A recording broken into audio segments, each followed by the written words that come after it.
Hi friends, எல்லாம் எப்படி இருக்கீங்க? இன்றைக்கி நம்ம என்ன பார்க்க போகிறோன்னா, ஒரு வடகம், வெங்காய வடகம் பார்க்க போகிறோம்.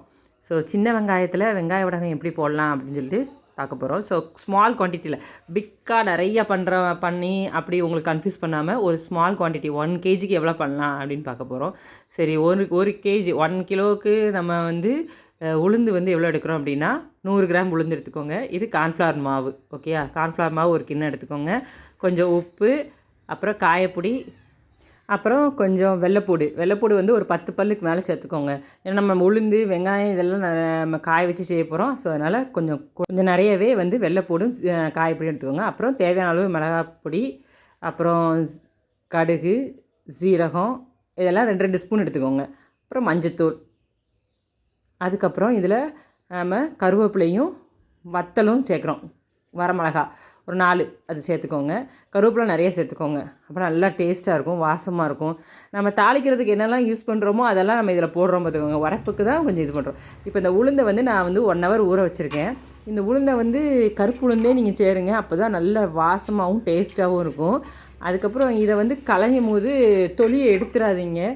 தொலியை எடுத்து களைஞ்சி எடுத்து போடுவாங்களா, அந்த மாதிரி இல்லாமல் தொலியோடு போடுங்க. தொலியோடு போடும்போது தான் நல்ல டேஸ்ட்டாக இருக்கும். இந்த மாதிரி 1 ஹவர் ஊறுனா போதும். ஏன்னா இதை நம்ம என்ன செய்ய போகிறோம்னா பரபரம் தான் அரைக்க போகிறோம். மிக்சியில் போட்டு பரபரம் தான் அரைக்க போகிறோம். ரொம்ப மையாக வடைக்கு அரைச்ச மாதிரியோ இல்லை நம்ம தோசை மாவு அரைச்ச மாதிரியோ அப்படிலாம் அரைக்க வேண்டாம். ஒரு கொஞ்சமாக இந்த பாருங்கள் எவ்வளோத்துக்கு அரைச்சிருக்கோன்னு. ரொம்ப இவ்வளோதான் ஒரு சுற்றி எடுக்க போகிறோம். பரபரன்னு அரைச்சா போதும். ஏன்னா இது எதுக்கு இந்த மாவு சேர்க்குறோம், இந்த உளுந்த மாவும் கார்ன்ஃப்ளவர் மாவும் எதுக்கு சேர்க்குறோன்னா, அந்த வடகை உதிர்ந்து போகாமல் இருக்கிறதுக்காக மட்டும்தான்.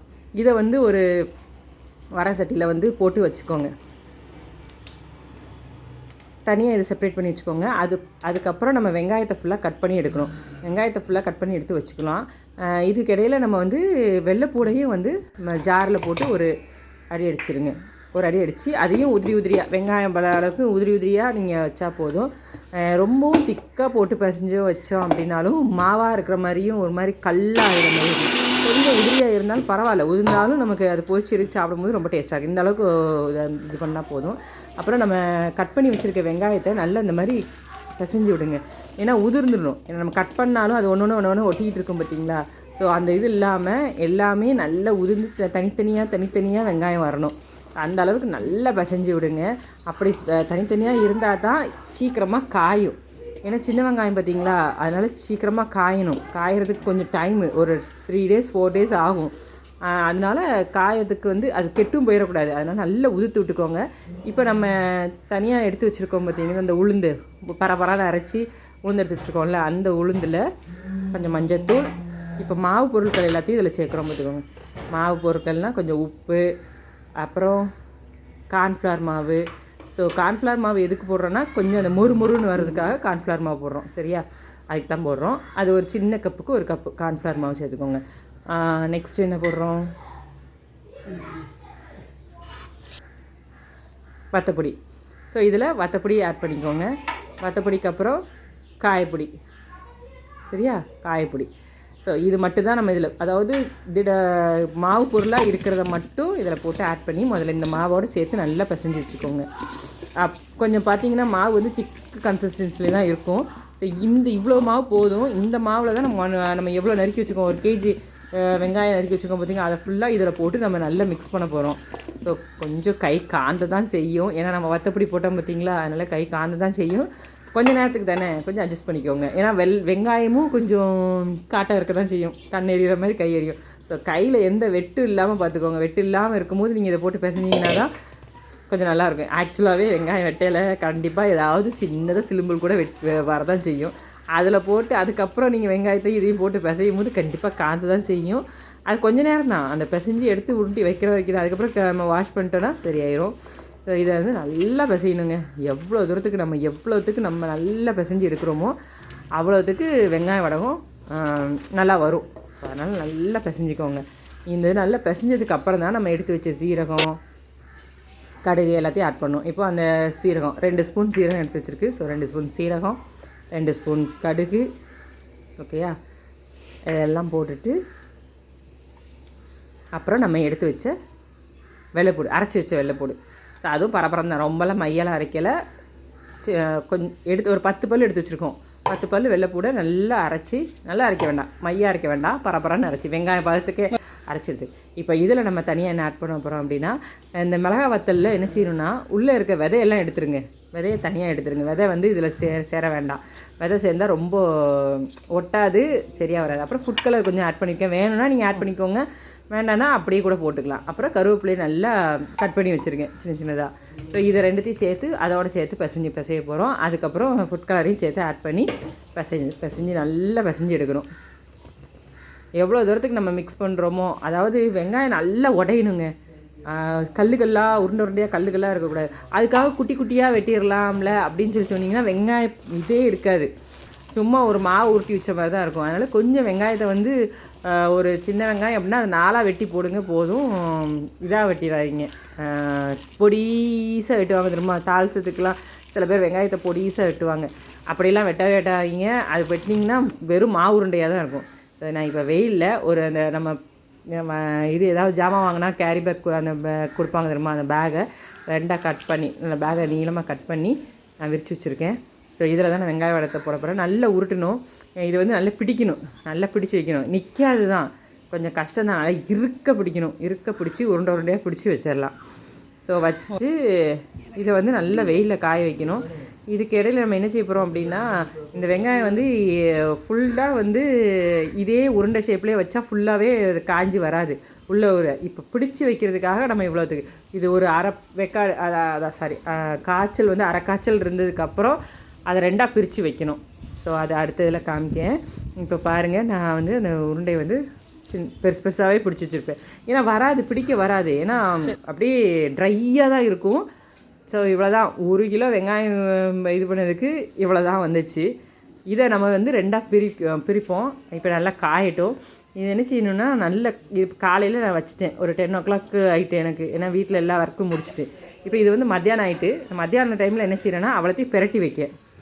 ஸோ ஒன் சைடு தானே காஞ்சிருக்கும், ஸோ இன்னொரு சைடு காயணும்ல, அதனால் 2வது பேக் சைடில் காயறதுக்காக நல்லா பிரட்டி வைக்கணும். இப்போ பாருங்கள், காஞ்சது வந்து கருப்பு கலரில் இருக்குது, திருப்பி வச்சா பாருங்கள் உள்ளே எல்லோ கலரில் இருக்குது. ஸோ அதனால் எல்லா பக்கமும் காயணுங்கிறதுக்காக மத்தியானமே நீ ஊற்றிச்சிடும். இப்போது சாயங்காலம் எடுத்து பார்க்கையில் இப்படி இருந்துச்சு. இந்த இப்படி பிச்சு வருது பாருங்கள், 2ஆக பிச்சுருங்க. பிச்சிங்கன்னா இப்படி இருக்கா. ஸோ இப்போ இதை தனித்தனியாக பிடிச்சி தட்டி வைக்கணும். உருண்டை பிடிக்கக்கூடாது, இதை தட்டி வைங்க. ஏன்னா தட்டி வச்சாதான் அது நல்லா காயும். திருப்பியும் உருண்டை பிடிச்சா திருப்பியும் நம்ம 2ஆக பிரிக்க முடியாது, ஏன்னா இதுவே சின்னதாயிட்டு.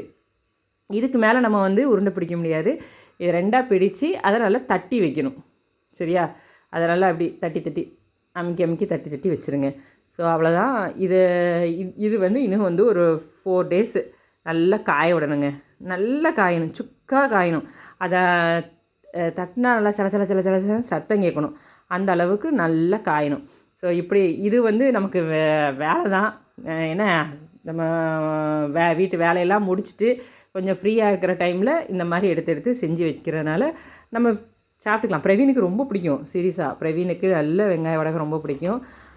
எல்லாருமே வீட்டில் அப்போலாம் அப்படிங்கிறதெல்லாம் சாப்பிடவே மாட்டாங்க. வெங்காய வடகம் இருந்தால் போதும், அப்படியே சாப்பிட்டுக்கலாம். ஸோ இதை வந்து என்னென்னா, நம்ம தாளிச்சதுக்கு வெங்காயம் நறுக்கி வச்சு செய்யணுமே வைக்கணுமே அப்படிங்கிறதெல்லாம் இல்லை.